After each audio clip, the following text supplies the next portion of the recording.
there was times where I had gotten out of my place and I wasn't sure if I was going to move. So I was essentially living in my car.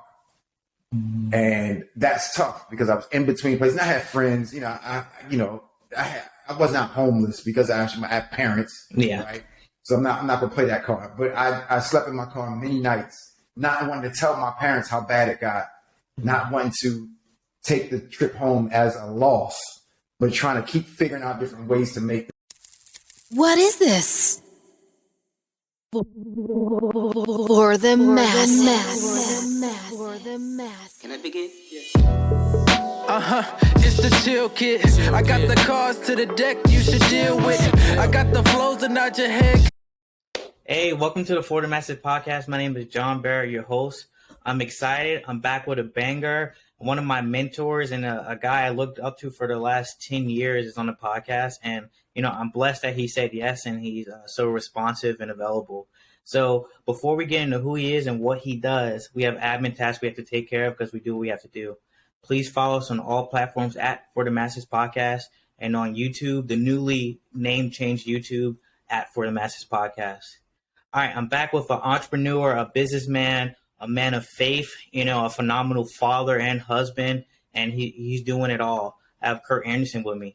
How you doing, Curt? Man, I'm great, and I'm blessed to be here, man. Thanks for having me. Hey, no doubt. And like I said in the intro, you're someone I looked up to for the last 10 years. I probably met you when I was 19. I'm 29 years old now. Oh, man, I feel old now. Isn't that crazy? That's wild. I was this morning I was thinking about different things that I've done over the years of business, and it just randomly happened like every 10 years or so. Yeah. I put something in to switch things up sometimes, and maybe not throw away the old thing, but adds things in there sometimes. And it was probably about a 10-year run that I had with the business. So, it was time. It was time. But yeah, man, it was a good time. So. No, it was a great time. Obviously, my aunt heavily involved in the business. You were her mentor as well. And, just like a phenomenal spirit. And my whole life, she's been, just had an entrepreneurial spirit, and she really was impressive on me. And then she put me around people like you, and that was impressive on me. And how it impacted my life is I don't think it's unbelievable, honestly. Let me tell you something about your aunt so the world can know. Yep. She's one of the most positive people I've ever met. She doesn't know this, but it's hard for me to tell her no because of her energy. Yeah. And it's just she asked me to do a music video. I don't even do music videos. Yeah. I did it for her. Right. So yeah, for sure. I was like, man, if I would feel like I'm doing the wrong thing if I told her no. I mean, of course, within reason, but definitely. So she is phenomenal. I love her like a sister, and you got the right one, man. You lucked up with that one, right? So hey, I tell people all the time, I'm extremely blessed to have the example that she led in my life of hey, what's possible. I never met anyone in their life, no matter what they do, they have success in. Yeah. And that was modeling from the music, from, the business, from, now she's getting back into music, but she's a massage therapist and got full-time income in less than a year while she was still in massage school. It's wild, man. It's wild. There are, I always look at this. There are certain things that go with you no matter where you go. Yeah. Right. And I used to tell people, those certain things that you do every single place you go, all right, how you conduct business, how serious you are about things, how you just interact with people. It's not just going to magically appear or magically disappear, right? It's you. It's going with you, right? So we'll jump into that, sure, I'm sure. No, for sure. And that was a great snippet. And there was something else you said that alluded to what you do currently, but we're going to get into that. Okay. I'm excited to have you on for many reasons. Like I said, I resonated a lot with you. I'm like, hey, there's another Black guy in this business. He's from an inner city environment, just like me. I'm from inner city Richmond. Hey, I started wrestling in the 9th grade. Wow. Hey, I'm interested in business, and the fitness lifestyle all at the same time, And it's crazy how impactful you were for me, because it's like, hey, I see someone from where I'm from doing what I want to do, and flowers. Yeah, man, I appreciate it, man. And there are certain things you have with the wrestling background that I know without asking are there, right? When you compete at a high level, there's a certain grit, there's a certain don't give up, there's a certain, hey, I would take him to war with me because I know he's got that dog in him, because you just got to be that type of person to wrestle, right? When you got somebody trying to, choke you out every day, 5 days a week, plus tournaments for multiple years, you develop a certain toughness that most people will never, ever get.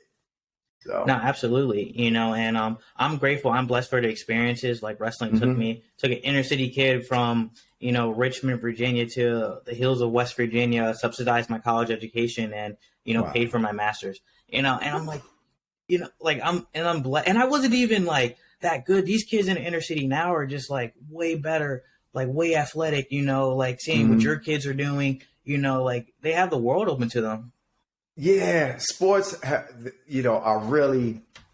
really big business now. Yeah. So then you look at the level of commitment people put early on in kids' lives, right? Sports for us probably was just fun. Yeah. Right. It was just a fun thing to do. I played multiple sports all my life. Yeah. And wrestling was the last sport that was added on. But we did it for fun. I did it to stay out of trouble. I did it to have something to do every day. I didn't have, I had a video game, but I rarely played it. I was just a sports guy. But now these parents are realizing, wait a minute, maybe my son's education will be paid for if he sticks with this sport. Yep. Right. And, or maybe there are some lessons that he needs to learn as a man that sports can teach him. Yep. Right. So those are some things, man, that I really feel like are intangibles, because once you have it, like I'm watching the lessons that my son is learning now. And tonight he had to guard the best player in the league who was 4 or 5 inches taller than him. And the kid had 40 people show up to the game and he owned the kid, and and I was just like, look, man, it's going to be times when the world is against you, and that's when you got to toughen up and play through it. And, I can tell him that lesson, but learning it through sports, man, he really did that. So, but absolutely, man. Absolutely. No, and that's incredible. And like I said, I think you're a phenomenal father, seeing how you raise your kids, so more flowers to you. More flowers to you while we're here. We don't do that enough. I appreciate it, man. Yeah, I don't know any other way. My dad was there for me, and if I could do a third of the job that he did, I'd be in the MVP race, right? For sure. He was the GOAT. He is the GOAT. He's still around, so he is the GOAT. And that's a blessing. And so Curt, I touched on your background a little bit, being from inner city Baltimore. But can you tell everyone a little about yourself, your story, and how you grew up? Yeah. So I grew up in Northeast Baltimore. If you're familiar with Morgan State University, I literally grew up across the street from Morgan State. So that's what you want to Kenny Monday. Yeah. Yep. So I grew up right there. I'm the son of a politician. A lot of people don't know that. My dad was an elected official from the time that I was 5 up until 2 years ago. Right. Wow. So he just retired. And it was different growing up when you're the son of somebody who's popular. Not only that, he was on TV before that. He was an anchorman on the local news affiliate. So I grew up getting picked on because people thought I was rich, but I lived in the inner city. Yeah. And what they didn't know is those jobs really didn't pay much. Yeah. Right? So I was probably, middle class, to say, maybe lower middle class, but, probably, and it was through high school. It was just my dad and I saw my mom on the weekends because I was getting into trouble a lot when I was with her. Yeah. So the typical, if you've seen, not Minister Society, but Boys in the Hood. Boys in the Hood. Yeah, he sent the kid to go live with dad. That was me, right? Yeah. So she said couldn't handle me anymore, sent me to go live with dad. And one punch in my 9th grade year straightened me up really quick. So yeah, he had no problems out of me. But I was very involved in sports, as I mentioned before. I played 4 sports in high school.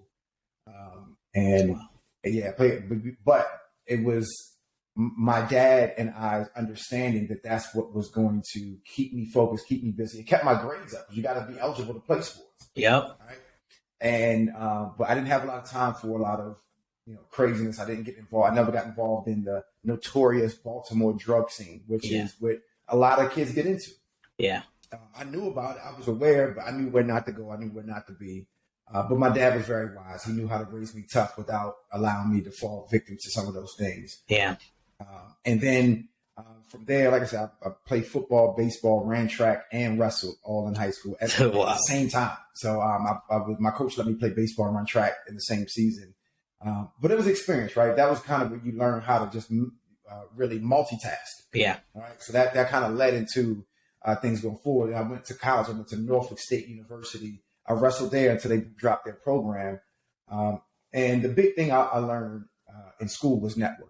That was the gift that college gave me. It was the gift to learn things quickly and to network. Those are the two big things I took away from college.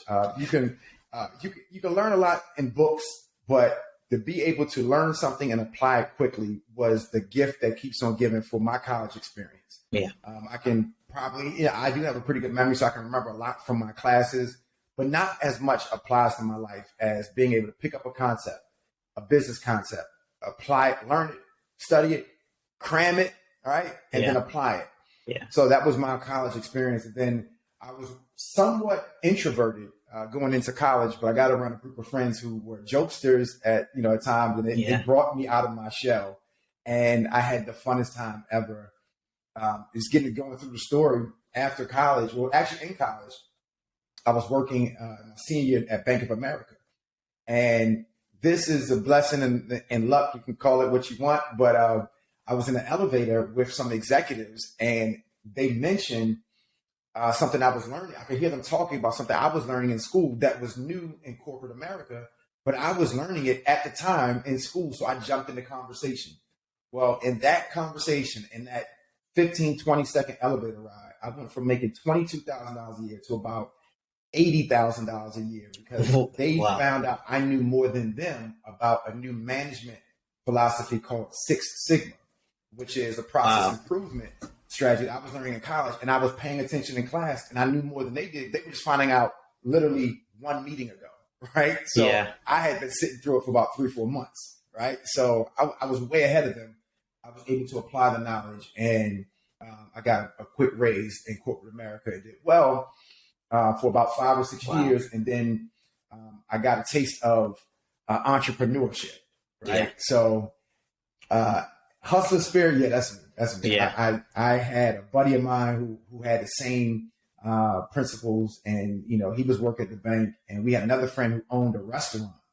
And one day he didn't have anywhere for his guests to park, and he lost a few $1,000s. He said, but it was directly across from Bank of America where I worked. Mm-hmm.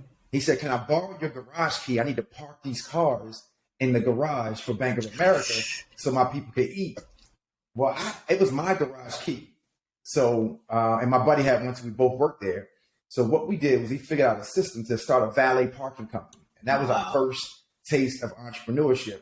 The first night, I think we made about $900 cash. I'm talking about each, and cash money. Yeah. And it probably took us about a good 2.5 hours. And I was like, whoa, that was a lot of cash in 2.5 hours, right? Yeah. So, and then we went the legal route, got everything together, insurance and bonded to the building, all that good stuff we had to get together. And from there, I was hooked. Yeah. Because entrepreneurship was something that stuck out about entrepreneurship to me was I can work harder at something and immediately see the result and get paid more. Yeah. It wasn't like that in corporate America. You can bust your butt at the end of the year that you get a 3% raise if you did great. Yeah. Right. So I was having incremental growth after my first big promotion. But with entrepreneurship, we were like, man, we can see a lot of money. We also had started a nonprofit. This is the key. Nonprofit was called the Coalition of Young Black Professionals. We threw parties and we did not keep the profit. Okay. We threw parties and we fed families during Thanksgiving with the profit. Wow. We gave kids back to school supplies, and we gave scholarships to Hampton and Norfolk State University entering freshmen with the money that we did. But people used to joke me, man, you're stupid for not keeping the money for those parties.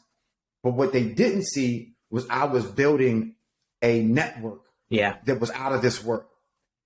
And that network pays me today.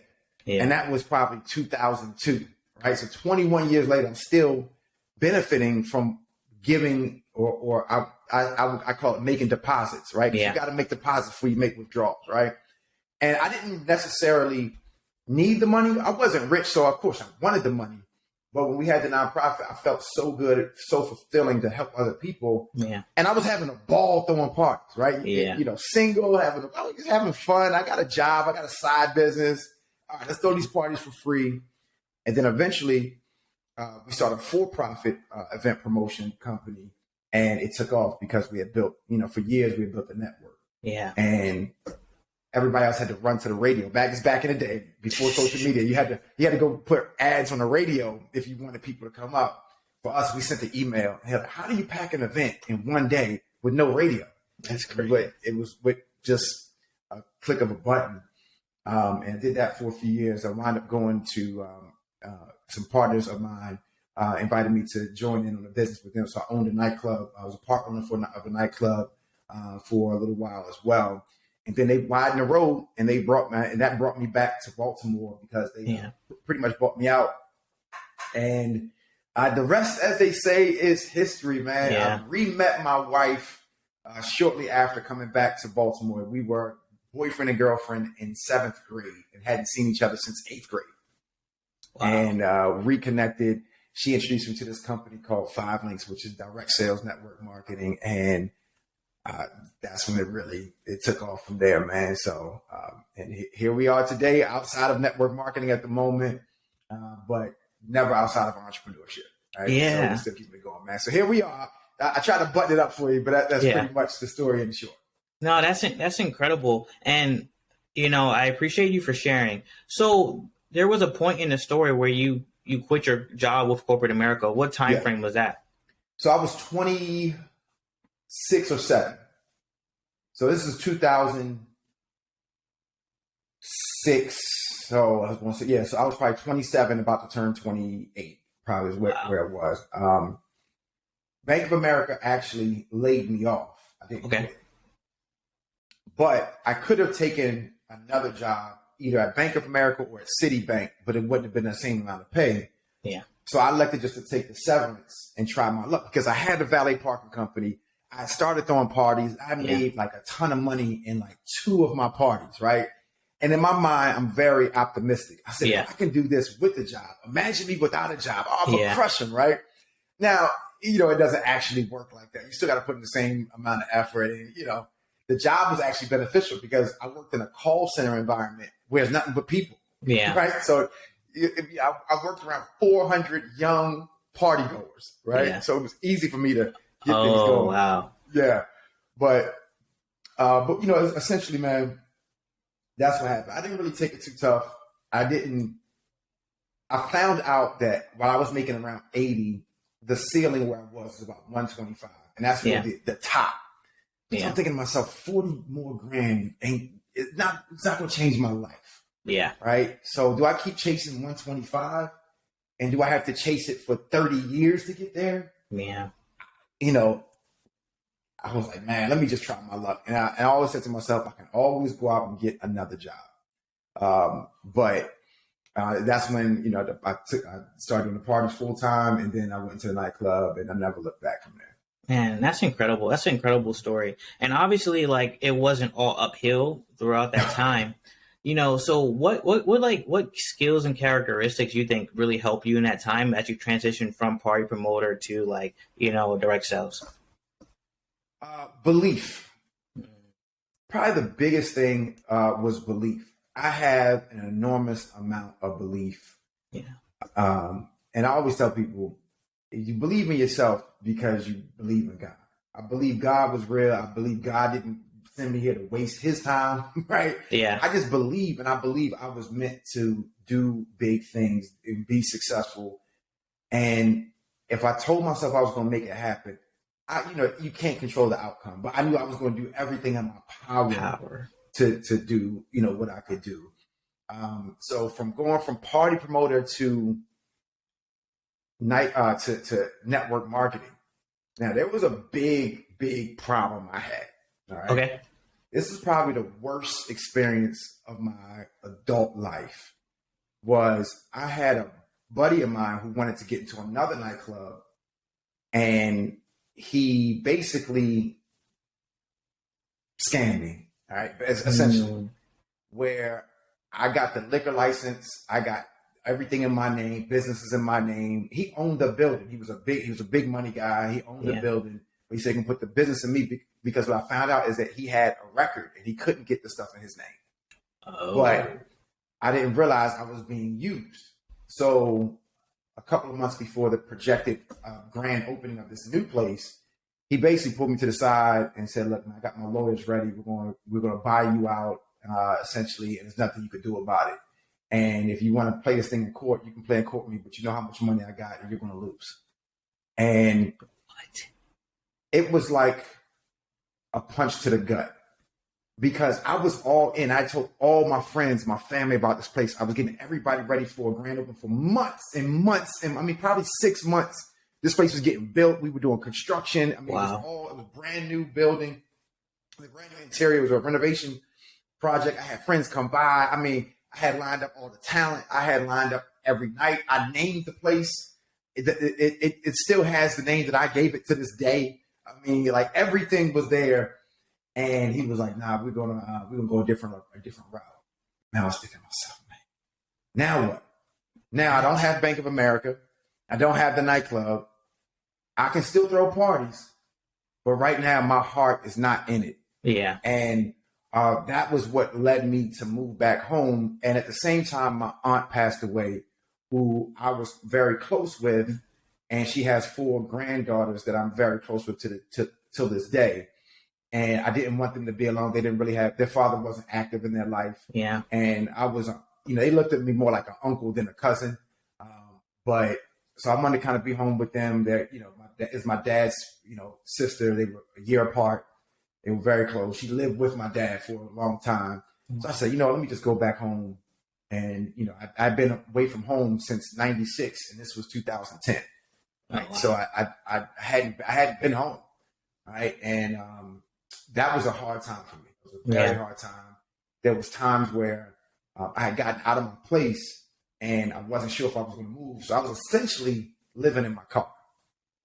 And that's tough because I was in between places. And I had friends, I was not homeless because I had parents. Yeah. Right. So I'm not going to play that card. But I slept in my car many nights, not wanting to tell my parents how bad it got, not wanting to take the trip home as a loss, but trying to keep figuring out different ways to make things happen. And it just wasn't it wasn't working out. So I had to figure out something. So I eventually moved back home and I went back and got a regular job, right? It wasn't, Bank of America. It was a sales job. I hated it. And then I found network marketing probably about 10 months later. Man, well, first off, thanks for sharing that story. Yeah. Like, I definitely know help people. And, and you said belief. Like, why is belief so important? Like, why? Well, I didn't know it was important. I can't tell you that I was sure that it was important. It was just something that I had been taught. Yeah. It came from sports. It came from getting through inner city life. It came through all the trials and tribulations I had been through in life. I've been robbed at gunpoint several times in high school. Yeah. I believed I was still going to graduate. I had faced immeasurable odds in every sport I've ever played. I still believe I was going to be the best. Right. Yeah. I always believed. I believe in, I just believed in myself. My father played a huge role in that. My father and my mother. Let's not forget. I talk about my father because I spent my teenage years with him. So those are the kind of the ones you remember the most. But my mom was the absolute inspiration. She was a teacher turned dentist that put herself through dental school. And that's why we struggled because she was in dental school for most of my childhood and then got her own dental office and had it for 30 years. And she just retired last year. Right. So my parents struggled while I was young because they came into their careers while I got a little bit older, right? Yeah. But I'm looking at examples of people, and I said my mom can go from teacher to a dentist. Yeah, I can get through this, right? Yeah. My dad got laid off from working in TV, and then got into politics and actually got into law as well. Okay, he's an attorney as well. Wow. They can do it. I can do it. Yeah, it's a phenomenal story, man. Look, I could write a book tonight. Right? Yeah. You know what I'm saying? But you definitely have to understand. I had great examples, and you and I both know when you are down on that mat, wrestling mat, Yeah. and you can barely breathe, and it's something that's in you that says, "I'm not about to die right here." Yeah.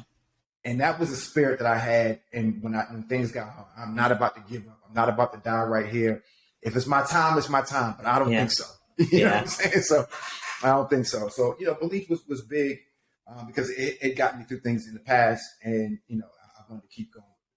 Man, that's a blessing for sure, and it's really true. Like God shapes our character, over time, and it makes us who we are. I feel like my time in Five Links really like attributed to like what I'm doing now and like how I'm able to take things serious. I met grown men in college that was like, "Hey JB, why do you shave every day?" When I was working, and it was just like to look kept.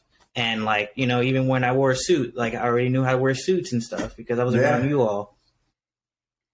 Yeah. And it was like a blessing. And it's just like all these little things are like even self-development, Jim Rohn, Bob Proctor, like all these guys that I took for granted that I knew about that people were just like messaging me now. Like JB, you told me about this 5 years ago, so it's a blessing. And like, again, like I can't even express how thankful I am for those times. Yeah, man, you had some gifts, man, that really think about learning Jim Rohn at an early age, learning Bob Proctor, learning Eric Thomas, learning these people with these just motivational spirits. Yeah. Not to mention you were around people who didn't have the big names, but definitely were doing big business. Yeah. So you had a lot of people, man. So I would wish that I would have gotten into this earlier, and I had the chance. Somebody introduced me to network marketing when I was in college, and I brushed it off. Yeah. Because it wasn't a mentor. It wasn't somebody I looked up to. It was somebody else who was broke. I was like, man, you broke too. Yeah. I'm not listening to you. So, glad you had that experience, man. No, I appreciate it. And so like, back to your story. So you get into direct sales and you immediately had success. It was overnight or, it was a little bumpy. It was quick. It was quicker than most. So I believed I was going to have success quick. Yeah. I looked at everybody else. You scan the room, right? You scan the room. I said, look at all these guys. What can they do better than me? No disrespect, but that's what I did. But that's an athlete, right? Yeah. That's the athlete mentality. Okay, let me look across the room. He can't take me. Right? Let me see. Okay, yeah, I'm good. But I looked, they were better at a lot of things than me I didn't know, right? They were better with the follow-up, right? There's things that people don't, it's not the braggadocious part of network marketing, but follow-up is probably where you make the most of your money. Yeah. They were more consistent, right? There are people who were more consistent than me.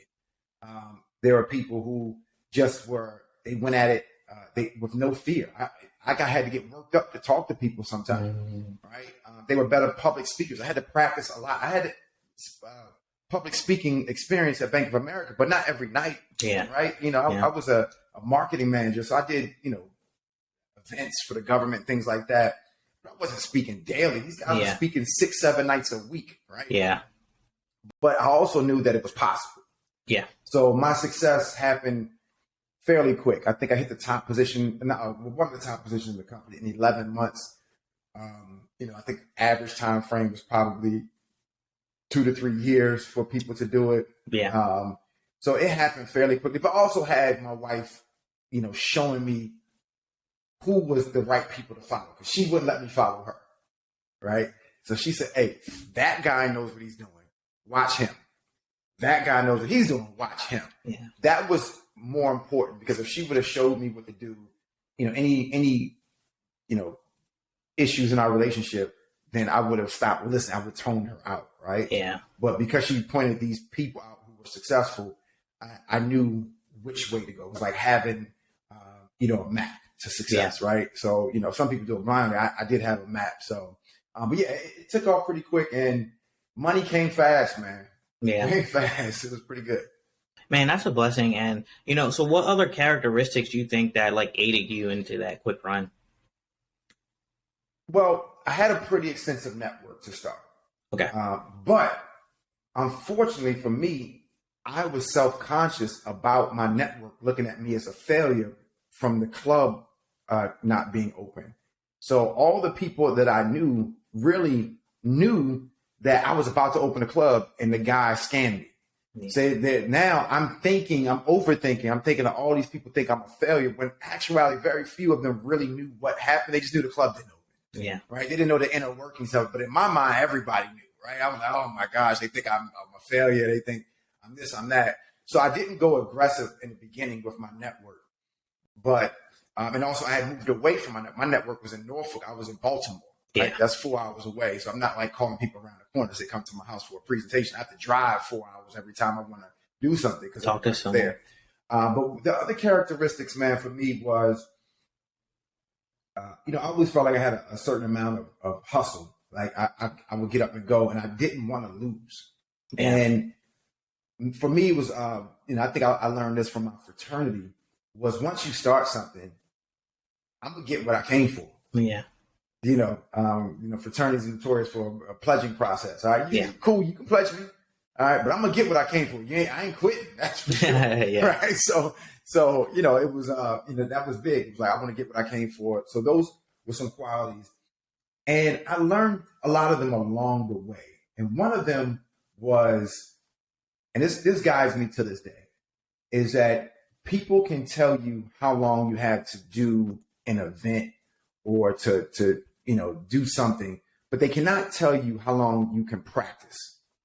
So what I would do was, I knew what I wasn't good at. I was very self-aware of what I sucked at. And I knew I could not do those presentations. I sucked. So in the beginning, I realized I sucked, and I would do presentations to my couch, literally. I would talk to my couch and treat my pillows on my couch as faces. Yeah. Right. Because I was stuttering. I was lying in the presentation because I was just making up stuff. I was like, man, I can't. I was sweating all over the place. I was like, man, I got to figure this out. Then I graduated to having my 11-year-old daughter be my audience. Right. Yeah. She's 23 now. Right. She'll be 23 on Saturday. And she was like, Dad, you're not that good. Right. But my baby she ain't gonna lie to me. Right. So next, once I figured that I could do that, then I had a business partner of mine who was one of my best friends. He was doing presentations with me, and he was better than me, and I was the upline. He was way better than me, but he did corporate sales for a living, so he was doing a lot more talking. But then we just him and I together, we honed our skills, and I would just practice religiously. I practiced every morning. Every night I came home from work, I practiced on lunch breaks. I practiced until I got it down. Yeah. And once I got it down, man, you couldn't tell me anything. Yeah. Because I practiced it thousands of times, literally for, one presentation a week. I might've practiced, 50 to 100 times that week. Yeah. For that one moment. So I was ready. So I think that's one of the skill sets is that nobody can tell you what you can do when no one's watching. Right? So when no one's watching, you can really practice and mess up and try.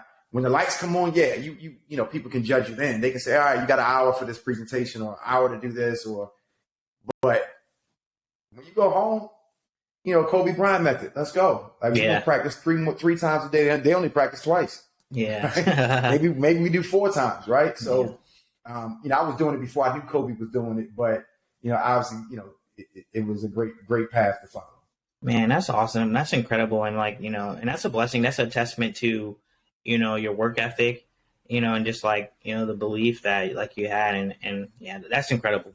So fast forward, 10 years later almost, and, you're doing incredible things. And so I bought your wife's ebook. Oh, it's a pretty good ebook. Yeah. Appreciate it, man. Appreciate it. Yeah. She's good with email marketing too. She was dripping on me for years. And then, woman is a beast in business, man. Yeah. I'm telling you. Yeah. Tenacious. Yeah. She definitely I can tell obviously email marketing campaigns coming out. All right. And then obviously funnels. She got landing pages now. She's doing some cool stuff. So I bought that ebook. Yeah. Yep. So we work together. Right. Yeah. And, my face won't be on her business. I wanted it to be, her business, but obviously we know each other's strong suits. Yeah. So when there's things that she wants to accomplish, I'm the more technical one. Okay. she's the more, she's going to win with consistency. Yeah. She's going to win with vision. Yeah. For where she wants to go. And I'm going to be the mechanic behind the scenes, making sure the car runs, right? Yeah. You know what I'm saying? She's going to be like, oh, I want the Lamborghini. I'm like, oh, somebody got to change this oil every once in a while, right? So you know, we work well together. The business is 100% her vision and her idea. But business in general is, okay, let me figure out how to make this thing work. Yeah. With her. So I play a good role with that business, but yeah, the email marketing was all her. Yeah.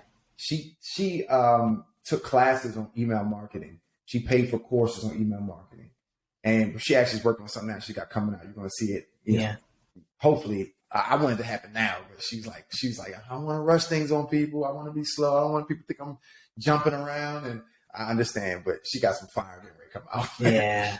But yeah, so she you know, she's doing well with email marketing. And like I said, I just work behind the scenes to, you know, keep it. And that's beautiful. That's beautiful. Power couple.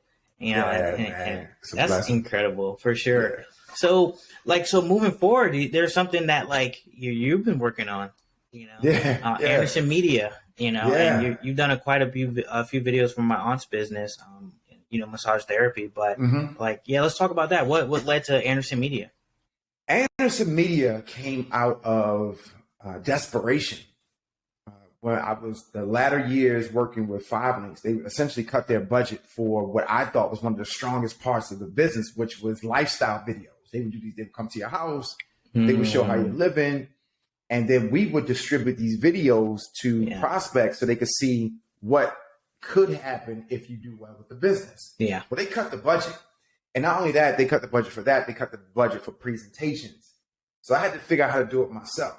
Now, I told you, my dad had a background in media. He was an anchorman. So he was always making family videos, and they were pretty good. Yeah. So I would, you know, I had a basic understanding.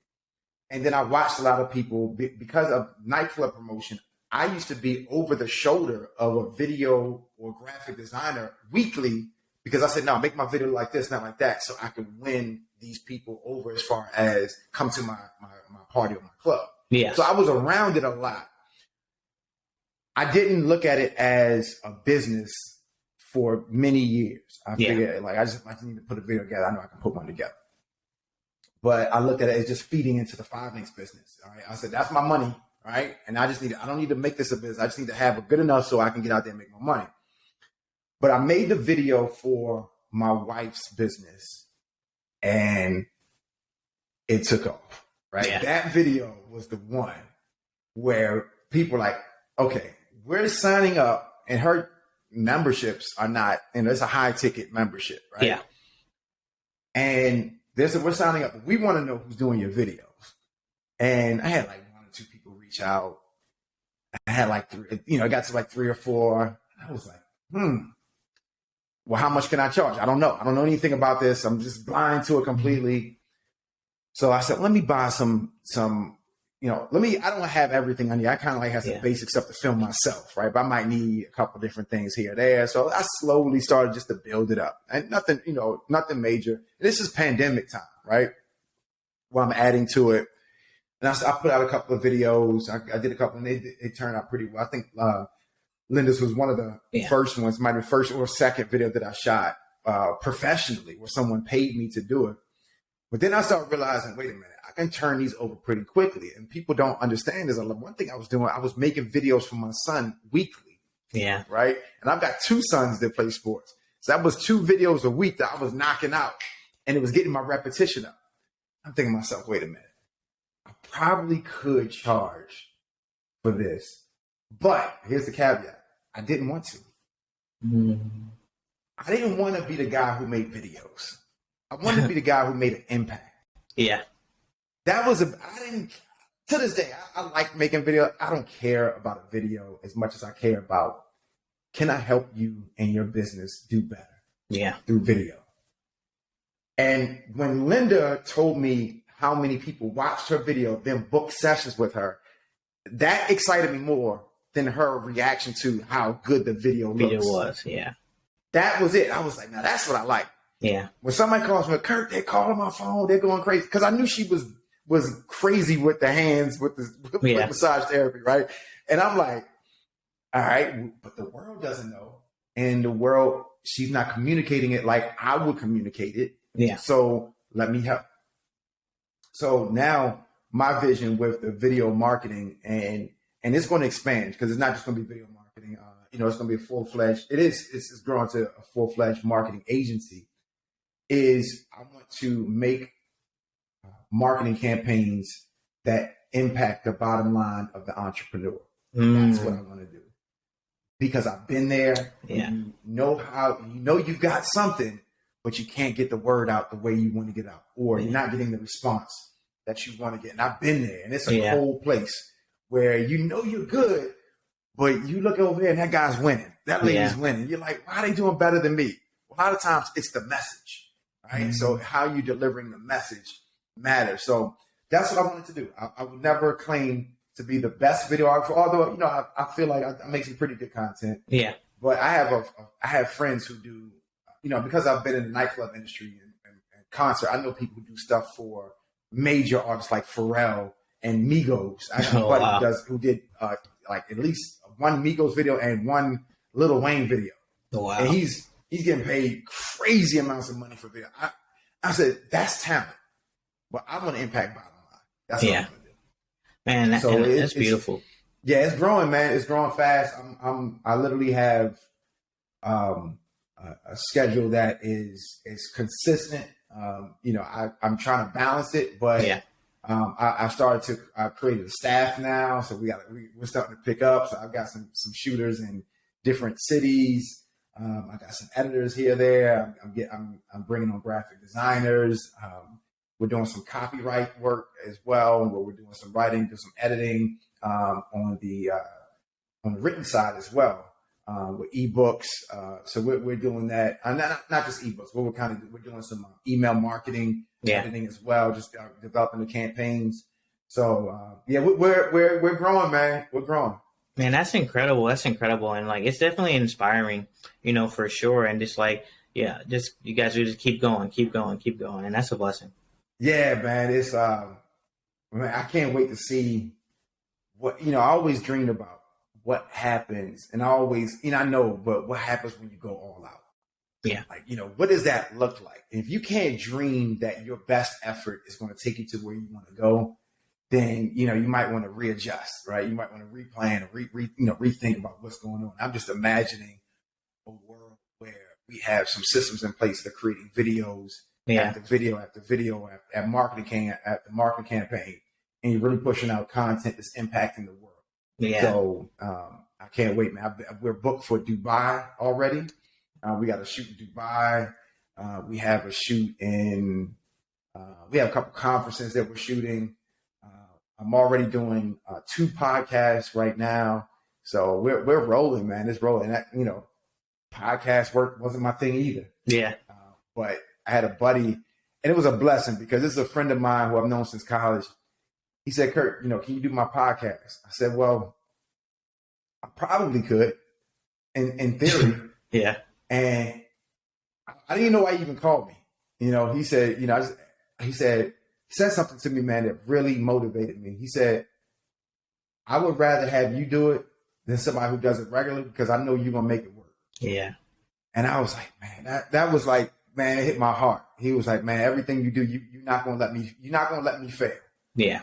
And it hasn't even come out. He's batch recording. Batch recording. So we do like 2 episodes a month. Then he's going to drop in April. But the ones we finished, we've done like 4 already with him, and they are fire. Man, that's a blessing. Yes, I can't wait. I chopped out one of them already. But yeah, they're fire, man. Man, that's incredible. And something you said too, and this reminded me of something Tupac said. He said that a lot of people are driven by their fears instead of your dreams. And I was like, man, and when people like have visions and dreams and stuff like that, that's way more attractive to me than fear. Yeah. Oh man, you have to dream of what if.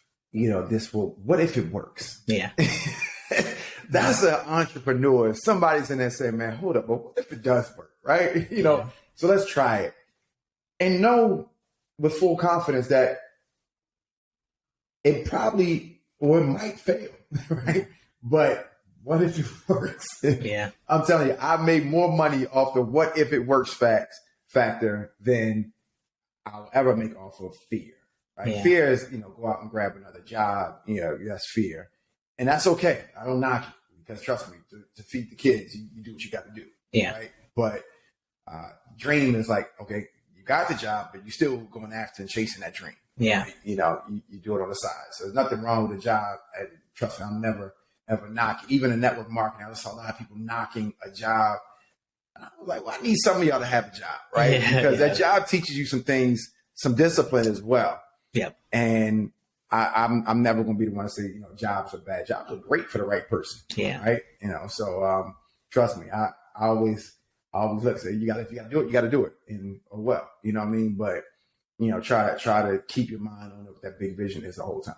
No, for sure. And my perspective on it too is like, I met with a OG, an elder in the church, and this podcast, For the Masses podcast, Jesus fed the masses, and that's the direction we're going in with the podcast, and it's a blessing and how like people's success glorify God. And, and you and your family are definitely doing that. And he told me, he was like, John, and it's my first time talking with this guy. He's like, John, I know you haven't been going as hard with your podcast as you could. I know.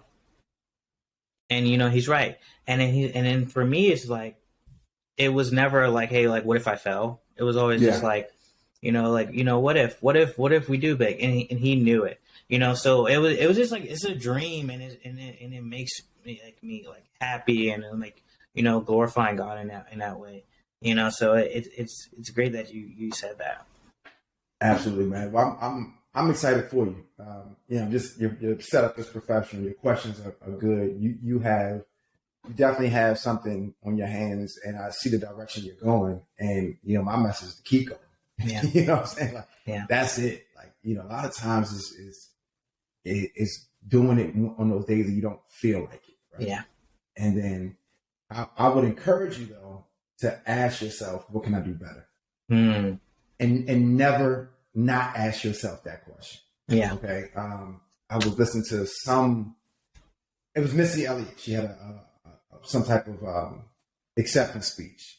She said the one thing that made her uber successful over time was, she said, I never look at myself as having made it. I always look at myself as, what do I need to do to make it? And that's heavy. Yeah.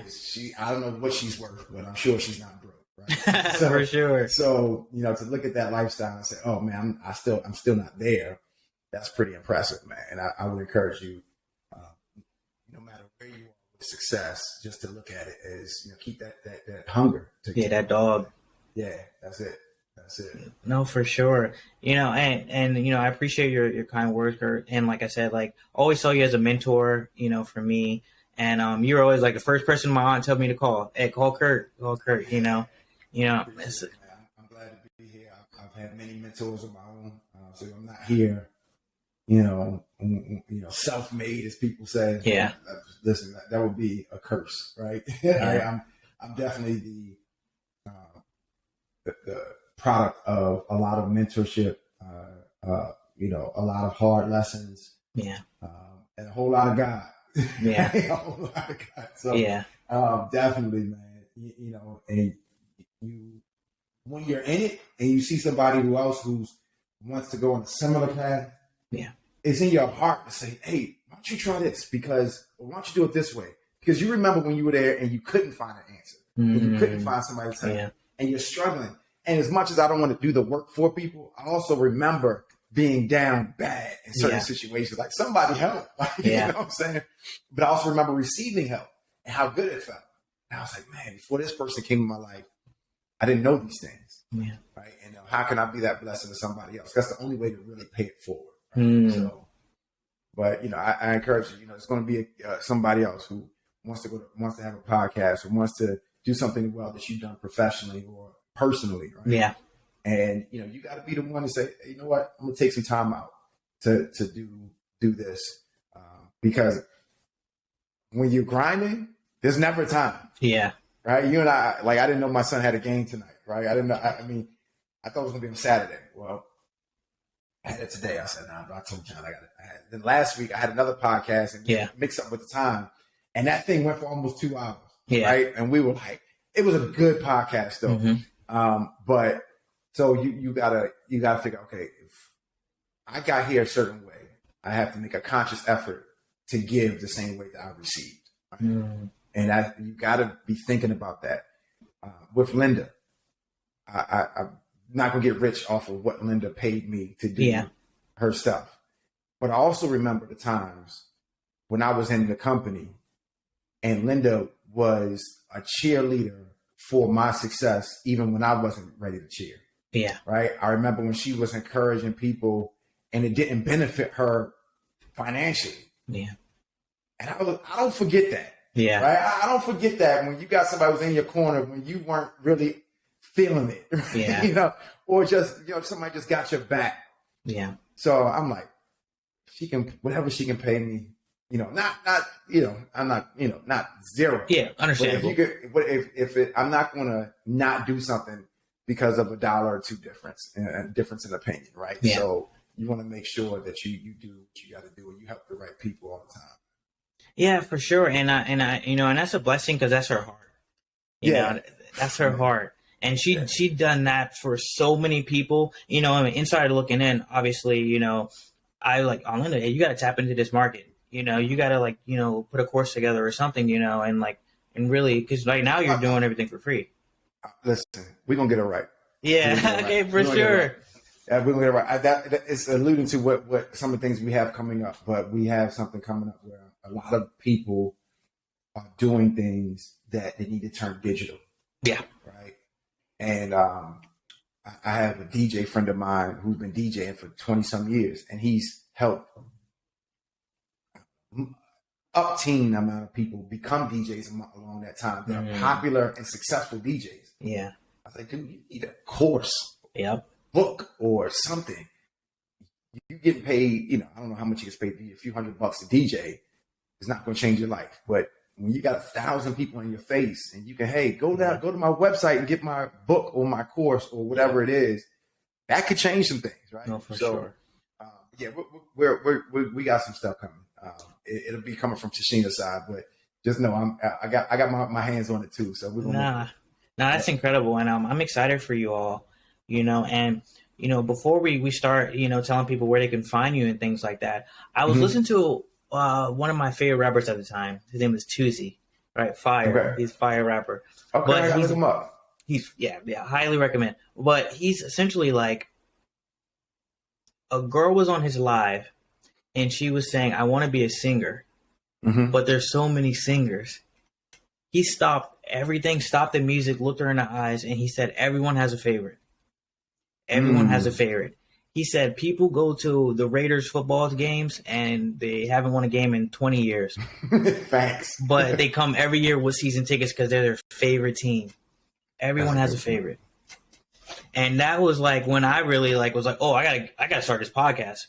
So someone gonna like me. That's it. I was kidding. That's it. No, you're right though. You're right because it's like who you resonate with. Yeah. Right. So it's going to be somebody that picks up this podcast, and I'm not sure. I want to tell you now, maybe offline, but there's some things to help the podcast grow that I definitely want to share with you as well. Just some marketing tools, for free. Yeah. Some free tools I got for you, man. But definitely, there are certain times where right now we look at things that we've made money off of, and you don't know when you start that it's going to make uber amounts of money. Like I didn't know throwing those parties for free would wind up paying me tremendously one day. Right? I didn't do it for that. I did it because I thought this is what I wanted to do. Right? I was like, that's what I want to do. I didn't do it because I thought I was gonna get rich. Yeah. Right. I remember watching $90,000 come in from a party and we gave it all away. And I'm thinking to myself, what would 90 grand in one night do for me? And I was like, God didn't put me here to keep this money. So let me just pay the people out. You know, you pay the staff and you pay the entertainment, and then we gave away to scholarships and all this stuff.